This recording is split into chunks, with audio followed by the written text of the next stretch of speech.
عبداللہ بن عمر رضی اللہ عنہ نے بیان کیا کہ فتح مکہ کے دن نبی کریم صلی اللہ علیہ وسلم تشریف لائے۔ آپ صلی اللہ علیہ وسلم کی قصوہ اونٹنی پر پیچھے حضرت اسامہ رضی اللہ عنہ بیٹھے ہوئے تھے، اور آپ کے ساتھ بلال رضی اللہ عنہ اور عثمان بن طلحہ رضی اللہ عنہ بھی تھے۔ آپ صلی اللہ علیہ وسلم نے کعبے کے پاس اپنی اونٹنی بٹھا دی اور عثمان رضی اللہ عنہ سے فرمایا کہ کعبے کی کنجی لاؤ۔ وہ کنجی لائے اور دروازہ کھولا۔ حضور اندر داخل ہوئے تو آپ صلی اللہ علیہ وسلم کے ساتھ اسامہ، بلال اور عثمان رضی اللہ عنہم بھی اندر گئے۔ پھر دروازہ اندر سے بند کر لیا اور دیر تک اندر نماز اور دعاؤں میں مشغول رہے۔ جب آپ صلی اللہ علیہ وسلم باہر تشریف لائے تو لوگ اندر جانے کے لیے ایک دوسرے سے آگے بڑھنے لگے، اور میں سب سے آگے بڑھ گیا۔ میں نے دیکھا کہ بلال رضی اللہ عنہ دروازے کے پیچھے کھڑے ہوئے ہیں۔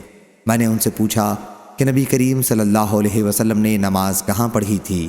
انہوں نے بتایا کہ خانہ کعبہ میں 6 ستون تھے، 2 قطاروں میں، اور حضور صلی اللہ علیہ وسلم نے آگے کی قطار کے 2 ستونوں کے درمیان نماز پڑھی تھی۔ کعبے کا دروازہ آپ صلی اللہ علیہ وسلم کی پیٹھ کی طرف تھا، اور چہرہ مبارک اس طرف تھا جدھر دروازے سے اندر جاتے ہوئے چہرہ کرنا پڑتا ہے۔ آپ کے اور دیوار کے درمیان 3 ہاتھ کا فاصلہ تھا۔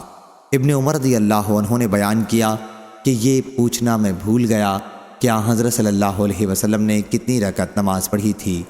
جس جگہ آپ نے نماز پڑھی تھی وہاں سرخ سنگ مرمر بچھا ہوا تھا۔ صحیح بخاری حدیث نمبر 4400۔